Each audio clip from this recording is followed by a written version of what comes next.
जय हिंद, नमस्कार। आप सभी का एक बार फिर स्वागत है। इंफॉर्मेशन टेक्नोलॉजी के इस युग में कोई भी धोखाधड़ी का शिकार हो सकता है।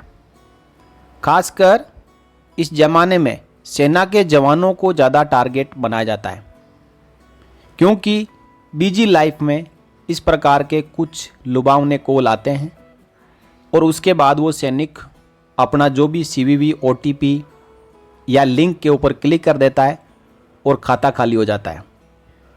लेकिन उन सैनिकों को समझाने वाले, समय समय पर उनका मार्गदर्शन करने वाले जो यूनिट के कमांडिंग अफसर और सेना के अफसर्स भी यदि इस धोखाधड़ी के शिकार हो जाए तो थोड़ा सोचना पड़ता है। एक मामला हुआ है कर्नल साहब के साथ में, जिन्होंने दिल्ली में एक घर खरीदा था। उस घर के एक फ्लोर को वो रेंट पे यानी किराए पे देना चाहते थे और उन्होंने अपने किराए पे देने के लिए जितने भी सोशल वेबसाइट है उनके ऊपर उन्होंने एडवर्टाइजमेंट दी। उसके बाद उनके पास एक कॉल आता है, उसमें कहा जाता है कि मैं रेंट पे लेना चाहता हूँ और वो भी बताता है कि मैं CISF का एक सब इंस्पेक्टर हूँ और कहता है कि मेरी ऑफिस से कॉल आएगा आपके पास, वो आपसे बात करेंगे और आपको ऑनलाइन आपके खाते में पैसा भी जमा कर देंगे और उसके बाद मैं आपके घर में रहने आ जाऊंगा। तो इस कंप्लीट मैटर को यहाँ पे हम समझते हैं। आप देख पा रहे हैं कि जो न्यूज़ आया है उसकी हेडलाइन में लिखा हुआ है, colonel looking to rent out house duped of 14 lakh. एक कर्नल साहब जो अपने मकान को किराए पे चढ़ाना चाहते थे, उनके साथ में 14 लाख की धोखाधड़ी हो गई। खबर पंचकुला से छपी है और ये कर्नल साहब कोई रिटायर्ड नहीं है, एक सर्विंग कर्नल है और इस धोखाधड़ी का सबसे लेटेस्ट शिकार हुए हैं। A serving colonel become the latest victim of online swindlers who posed as central industrial security force personnel to dupe him of 14.13 lakh. जो अपने आप को CISF से बता रहे थे वही धोखाधड़ी करने वाले निकले और कर्नल साहब के खाते से 14.13 लाख रुपए निकाल लिए। कर्नल साहब का नाम है colonel Ravindra Kumar Sharma. Told the police that he is posted in Chandimandir for last 2 years. He said he owned a house in New Delhi and wished to rent out its first floor. Colonel Ravindra साहब कहते हैं कि वो चंदी मंदिर में पिछले 2 साल से पोस्टेड है। उन्होंने न्यू दिल्ली में एक मकान खरीदा और उसका फर्स्ट फ्लोर रेंट पे देना चाहते थे। ऑन मार्च 23 मार्च की बात है, he received a phone call by someone who identified himself as Aniket Vijay, a sub inspector with the CISF। यानी 23 मार्च 2023 को जो कॉल आता है वो एक सब इंस्पेक्टर का कॉल आता है और कहता है कि मैं अनिकेत विजय हूं और CISF में सब इंस्पेक्टर हूं। ही expressed interest in renting the house. वो उस मकान को, जो कर्नल साहब का मकान है, उसको किराए पर लेने के लिए उसने अपनी इच्छा जाहिर की। So colonel Sharma shared the accommodations video and photos and told the caller that the monthly rent will be ₹14,000। जैसा कि अक्सर ऐसा होता है कि कोई रेंट लेने वाला कॉल करता है तो वो बोलता है कि आप अपने मकान का वीडियो और फ़ोटो भेजो। तो कर्नल शर्मा साहब ने भी उसको अपने घर के वीडियो और फोटोज़ भेजे जो रेंट पे देना चाहते थे और बोला कि 14,000 रुपये पर महीना इसका रेंट आएगा। इसी के साथ साथ में 14,000 रुपये सिक्योरिटी पे जमा करनी पड़ेगी।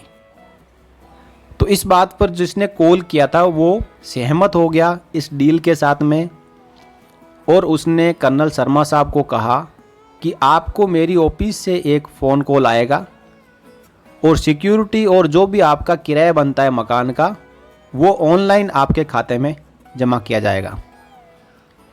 और उसी दिन कर्नल शर्मा साहब को एक दूसरा कॉल आ जाता है जिसने अपने आप को बताया कि मैं CISF का अकाउंट अफसर हूँ और वो आपके खाते में 14 + 14 28,000 रुपये ऑनलाइन मनी ट्रांसफ़र करना चाहता है नेट बैंकिंग के जरिए। तो कर्नल शर्मा साहब ने जो भी उसने तरीका बताया उसको फॉलो किया पैसे प्राप्त करने के लिए, लेकिन 28,000 रुपये आने की बजाय जब पूरा प्रकरण ख़त्म हुआ तो उनके खाते में से 14.13 लाख रुपए गायब हो गए थे। यानी जिसने कॉल किया उसने वो पैसे अपने खाते में ट्रांसफ़र कर लिए। अब इसके बाद कर्नल शर्मा साहब ने पुलिस को अप्रोच किया और एक केस रजिस्टर्ड करवाया सेक्शन 419 के तहत, चीटिंग बाय पर्सोनेशन। इसी के साथ साथ 420 चीटिंग का और section 120B criminal conspiracy of the Indian penal code at the cyber crime police station and launched a probe. तो इस प्रकार आपने देखा कि ये एक केस स्टडी बन चुका है कि धोखाधड़ी करने के अलग अलग तरीके जो साइबर फ्रॉडस्टर्स हैं उनके द्वारा अपनाए जा रहे हैं। चाहे जवान हो, चाहे जेसी हो, चाहे कर्नल साहब हो, चाहे ऑफिसर हो, कोई भी हो, वो किसी को छोड़ते नहीं है, क्योंकि उनका तरीका मोडस ऑपरेंडी ऐसी होती है कि उनके झांसे में कोई भी आ सकता है और हर बार उनके पास एक नया तरीका होता है। तो इस प्रकार कर्नल साहब ने जो सोशल मीडिया में अपना घर रेंट देने के लिए जो एडवर्टाइजमेंट डाला था उसी का फ़ायदा उठाकर उसी से मोबाइल नंबर लेके उनको कॉल किया गया और उन्हीं के खाते में से 14.25 लाख रुपए निकाल लिए। तो आपके लिए इस वीडियो से क्या सीख मिलती है कि आपको हर प्रकार के जो वेबसाइट्स हैं उनसे बचना है, अपना नंबर शेयर करने से, अपना ईमेल आईडी शेयर करने से, अपना अकाउंट नंबर शेयर करने से। और जब तक कि आप पर्सनली किसी को जानते नहीं है, मिलते नहीं, आप फिजिकली बात नहीं करते हैं, तो आप जो फ़ोन के ज़रिए इस प्रकार का ट्रांजैक्शन करते हैं, वार्तालाप करते हैं, उससे आपको इतना भारी नुकसान हो सकता है। और आए दिन ऐसी घटनाएं देखने को आती है। लाखों लोग हर दिन ठगी के शिकार होते हैं। अब ठगी का शिकार यानी जो किसी को ठगने वाला है उसका काम ही यही है, उसका पैसा यही है, लेकिन जो ठगा जाता है उसकी पूरी ज़िंदगी की कमाई, बैंक बैलेंस ख़त्म हो जाता है।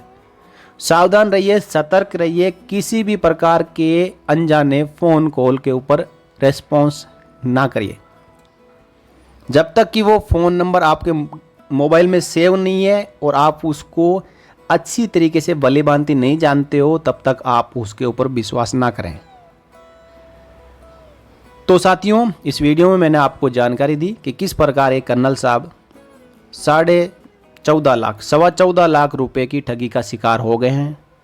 अब साइबर क्राइम में या साइबर सेल में या कहीं पे भी केस रजिस्टर करो, जितने भी धोखाधड़ी करने वाले हैं वो कभी भी पहुंच में नहीं आते हैं पुलिस के। वो हमेशा पुलिस की पहुंच के बाहर रहते हैं, जबकि उनका बैंक खाता किसी न किसी रेपुटेड बैंक में होता है, लेकिन वो बैंक भी मदद नहीं करती है, कोई भी प्रूफ नहीं देती है। वो कहती है कि ये हमारा एक ग्राहक है और इसके डॉक्यूमेंट हमारे पास पड़े हैं, ये फाइल है, उसमें से उसका आइडेंटिफिकेशन बिल्कुल नहीं देती, और देती भी है तो उस आइडेंटिफिकेशन या जो भी आईडी प्रूफ होते हैं, एड्रेस प्रूफ होते हैं, वहाँ पे ऐसा कोई मिलता ही नहीं है।